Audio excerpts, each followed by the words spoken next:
तो दोस्तों बिलाखिर जनूबी अफ्रीका के खिलाफ जीत पाकिस्तान के लिए ये खुशी महज एक आध दिन के लिए रही और आज बहुत उम्मीद लगा के बैठे कि टीम पाकिस्तान एक अच्छी फॉर्म में आ चुकी है, अब ट्राई नेशन का फाइनल भी जीतेगी। मगर मैं न्यूजीलैंड का एक रवैया देख के बहुत हैरान हुआ बीइंग जर्नलिस्ट। अब सोचिए कि न्यूजीलैंड की ये टीम भी अभी जो प्लेइंग 11 चैंपियंस ट्रॉफी में खेलेगी वो वाली नहीं है। आप अंदाज़ा कर लें कि वो टीम भी अभी नहीं है। आपने जनूबी अफ्रीका को हराया, उस दिन हमने यहीं पे खड़े होकर मैंने बात की कि पाकिस्तान ने के कमाल किया, मगर उस वक्त भी मैंने बोला था कि जनूबी अफ्रीका की भी पूरी टीम नहीं खेली है। 4-5 वो चेहरे जो चैंपियंस ट्रॉफी में नहीं थे वो उनके प्लेइंग 11 में थे।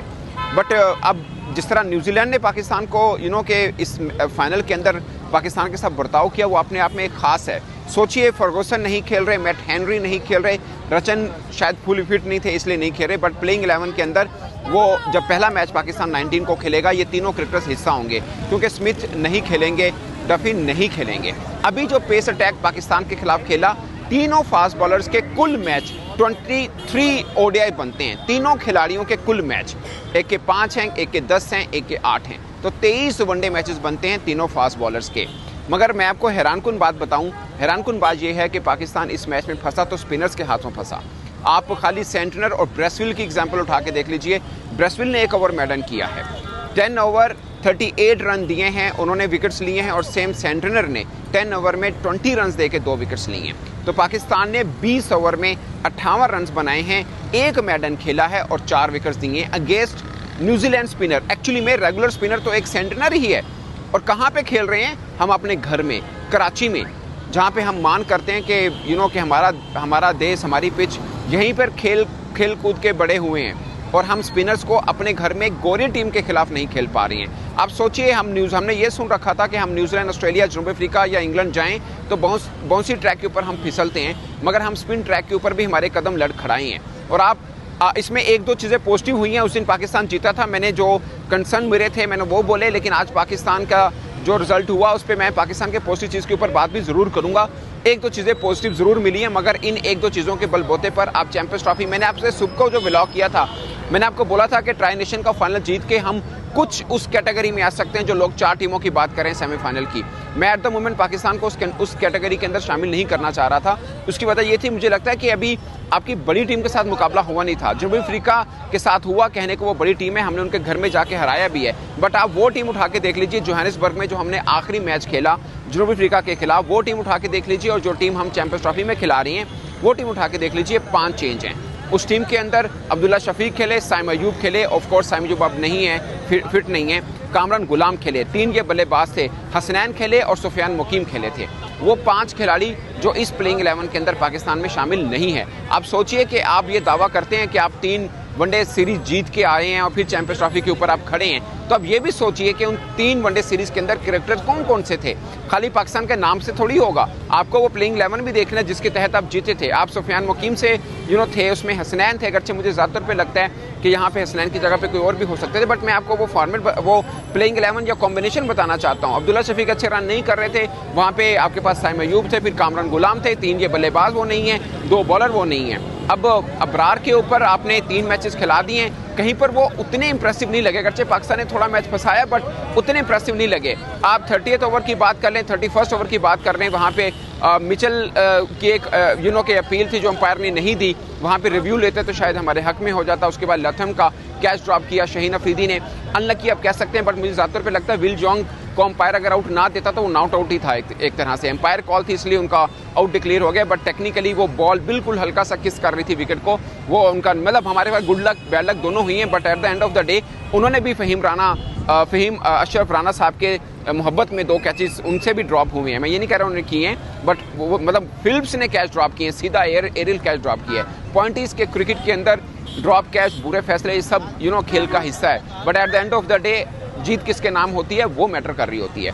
और आप सोचिए, हम वैसे थे एक क्रिकेटिंग नेशन, हम कहाँ पे खड़े हैं, और वो देश जो हमारे घर में आके खेल रहा है वो कहाँ पे खड़ा है। हम ट्राई नेशन के लिए इतने सीरियस हैं कि हमने अपना पूरा स्क्वाड, आप सोचिए आज आपका प्लेइंग 11 क्या था, आपने 2 फास्ट बॉलर खिलाई हैं, आपने बैटिंग और बढ़ा दी है, नहीं इतना डर है हमें कि हमें लगता है कि इस बैटिंग के साथ हम कुछ नहीं कर पाएंगे। आपने 8 बैट्समैन खिला दिए और फिर रन नहीं हुए आपसे, 8 बैट्समैन। उसके बावजूद हमसे रन नहीं हो रहे हैं, तो भाई ये डर निकालना पड़ेगा, टीम मैनेजमेंट को भी निकालना पड़ेगा और कोचेस को भी निकालना पड़ेगा ऑफ कोर्स, और खिलाड़ियों के मन में जो है वो भी निकालना पड़ेगा। आज भी जो बेहतर खेले हैं, गिन लीजिए ना, आज फिर रिजवान बेहतर खेले हैं, आज फिर सलमान आगा बेहतर खेले हैं, आज थोड़ा बेहतर खेले हैं, तैयब ताहिर बेहतर खेले, उनका स्ट्राइक रेट बहुत अच्छा था। मुझे लगता है कि शायद उनको थोड़ा सा ऊपर आना पड़ेगा, बट किसकी जगह पे लाएं ये भी एक क्वेश्चन मार्क है। कामरान गुलाम जब ड्रॉप हुए थे, मैंने उस दिन भी ये बात की थी, अगरचे हम जीते थे, बट मैंने आपसे कहा था कि कामरान गुलाम को ड्रॉप करना नहीं बनता। आप पूरे साल जिसके साथ वनडे खेलते आ रहे हैं, आप उनको ड्रॉप कैसे कर सकते हैं? और वो बैटिंग भी ठीक ठाक कर लेते हैं। आज पाकिस्तान के 5 लेफ्ट हैंड बैट्समैन खेले हैं। अब मतलब ये चीज़ें वो हैं जो छोटी मोटी हैं बट बहुत मैटर कर रही होती हैं। ऊपर फ़खर जमान है, नीचे सऊद शकील आते हैं, फिर आपके पास खुशदिल शाह भी हैं, फ़हीम अशरफ भी हैं, शाहीन शाह अफरीदी भी हैं। 5 लेफ्ट हैंड बैट्समैन बनते हैं। और आप बॉलिंग उठा के देखें, रेगुलर 2 फास्ट बॉलर खेले हैं, नसीम और शहीन। फिर आपके पास अबरार तीसरे, यानी 3 रेगुलर बॉलर के साथ खेले हैं और आपने 8 बैट्समैन डाले हैं कि हम किसी तरह से जीत जाएं, हमें अपनी बैटिंग बढ़ानी है। दुनिया का रूल है भाई, 5 रेगुलर बॉलर्स के साथ खेलते हैं सबके सब। हाँ, ऑलराउंडर होते हैं, जैसे पांड्या है उनके पास, जैसे मोल्डर है, क्या कहते हैं, कॉर्बन बॉश है जो साउथ अफ्रीका का है। ये अच्छे ऑलराउंडर भी हो तो कोई फर्क नहीं पड़ता, जो बैटिंग करें तो पूरी बैटिंग करते हैं, थैंक यू बेटा, बॉलिंग करें तो उनकी बॉलिंग भी पूरी रहती है। बट आप आधा तितर आधा बटेर के साथ जाएंगे तो प्रॉब्लम रहेगा, जो पाकिस्तान को आज फेस करना पड़ा। बाबर आजम पे रन ड्यू हैं, उनसे रन नहीं हुए। सऊद शकील पे ड्यू थे, उनसे रन नहीं हुए। बट मुझे लगता है कि सऊद शकील 1 साल बल्कि 1.5 साल के बाद आप उनको वनडे सीरीज के अंदर डाल रहे हैं, तो फिर आप एक्सपेक्ट करें कि वो आपको ऑल टुगेदर एक मैच को साइड पे कर देंगे, तो वो भी शायद ज्यादती है, क्योंकि पूरा साल तो आप कामरान गुलाम के साथ चलते आ रहे हैं। और फिर ऑल ऑफ सडन जब आपको असल मुकाबला हुआ तो आपने कामरान गुलाम को बिठा दिया, आप सऊद शकील के साथ आ गए। बट अगेन हारे हैं तो बहुत सी चीज़ें निकलेंगी, जीतने में बहुत सी चीज़ें छुप गई थी, बट छुपने पर भी मैंने उस दिन बोला था कि पाकिस्तान में कुछ खामियां हैं। आज हारने में कुछ एक दो चीज़ें हैं जो आप पॉजिटिव कह सकते हैं। जैसे मुझे लगता है कि तैयब ताहिर ने बेहतर बैटिंग की है, थोड़ा हार्ड लक हुआ उनके, वो उससे पहले भी शायद बेहतर बैटिंग कर रहे थे, वहाँ पे कैच अच्छा हो गया था, जो कज़ाफी वाले मैच की मैं बात कर रहा हूँ, वहाँ पे भी तैयब ताहिर बेहतर खेले थे। और एक और पॉजिटिव चीज़ मुझे लगता है कि नसीम शाह एक थोड़ा सा जानदार नजर आए हैं आज, उनका बॉलिंग स्पेल थोड़ा बेहतर लगा, शहीन का भी बेहतर लगा, मगर नसीम शाह के ऊपर बहुत ड्यू था, क्योंकि लास्ट 7 मैचेस नसीम शाह के आप उठा के देख लीजिए, 10 विकेट्स हैं, 31 की एवरेज है उनकी, हॉरिबल एवरेज है किसी भी एक प्रीमियर फास्ट बॉलर की। कोई भी जो क्रिकेटिंग बड़े यानी 8 चैंपियंस ट्रॉफी जो देश हैं उनमें से 5-6 उठा के देख लीजिए, किसी भी मेन अटैक बॉलर का ये वाला नहीं होगा जो नसीम शाह का था। वैसे उनकी करियर जो एवरेज है वो 21 की है, बहुत शानदार है, बट आखिरी 7 मैचेस में 10 विकेट्स हैं, 31 की एवरेज है उनकी, तो आज थोड़ी सी उनमें काट नजर आई है। और एक और पॉइंट जो मैं सारा मिस कर रहा था, आपको याद होगा जब शाहीन अफरीदी और फ़हीम अशरफ बैटिंग कर रहे थे, वहाँ पे शायद 6-7 ओवर अभी बाकी पड़े थे। आप क्या एक्सपेक्ट करेंगे, जो क्रिकेटिंग सेंस की हम बात कर रहे होते हैं या मैच अवेयरनेस की हमारी टीम मैनेजमेंट बात कर रही होती है, आप क्या उस वक्त सोच रहे होंगे? यही कि फ़हीम अशरफ चार्ज करेंगे या ज़्यादा स्ट्राइक के ऊपर वो होंगे और फ़हीम अशरफ चार्ज करेंगे, और शाहीन अफरीदी का रोल मैक्सिमम ये होगा कि वो सिंगल डबल करके फ़हीम अशरफ को सामने लेके आएंगे। मगर इसका उलट हुआ, चार्ज कर रहे थे शाहीन अफरीदी, वो विकेट गवा बैठे। उसके बाद मुझे लगता है कि नसीम शाह बहुत समझदारी के साथ खेलें, और ये तीसरी चौथी बार हमने उनको लगातार देखा है जब वो बैटिंग पे आते हैं, वो शायद ज़्यादा के रिस्पॉन्सिबिलिटी शो करते हैं as compare to Shaheen Shah Afridi. अगरचे शाहीन शाह अफरीदी भी 2-4 छक्के लगा लेते हैं, बट मुझे लगता है कि ऐसी सिचुएशन के ऊपर आज फिर नसीम शाह ने प्रूव किया कि उनको शायद नंबर थोड़ा ऊपर मिलना चाहिए, क्योंकि आपके पास अगर नसीम शाह थे, उन्होंने समझदारी के साथ बैटिंग किया, सिंगल डबल भी लिए, उधर से हिटिंग भी की, और फ़हीम अशरफ का भी कुछ हद तक अंदाज़ा हो गया हमें कि उन्होंने जो स्लॉग किए हैं उसमें से 2 कैच हुए जो ड्रॉप हो गए, उसके बाद तीसरी बार कैच हुए और वो आउट हो गया। जो भी उनकी इनिंग है उसमें समझ लें वो 3 बार आउट हुए एक तरह से। बट मैं एक मैच के ऊपर जज नहीं कर सकता, ना ही मैं करना चाहता हूँ। इस फ़हीम अशरफ पे पहले बहुत बात हो चुकी हुई है, but point is eight the end of the day आपका कॉम्बिनेशन, तमाम टीमें एक बड़ा इवेंट शुरू होने से पहले साल 1.5 साल तैयारी करती हैं, और हमारा अनफॉर्चुनेट ये है कि हम साल पूरा जीते आए हैं एक तरह से, बट जब टूर्नामेंट मेन हमारे घर पे आ पहुंचा तो हमने वहाँ पे एक्सपेरिमेंट करना शुरू कर दिए। यानी जिस कॉम्बिनेशन से हम जीतते आ रहे हैं उसमें 5 चेंजेस किए हैं। अब आप न्यूजीलैंड का उठा के देख लीजिए, उनमें कुछ खिलाड़ी ऐसे उनके खेल रहे हैं कि मतलब जो नहीं होंगे आगे चैंपियंस ट्रॉफी के अंदर।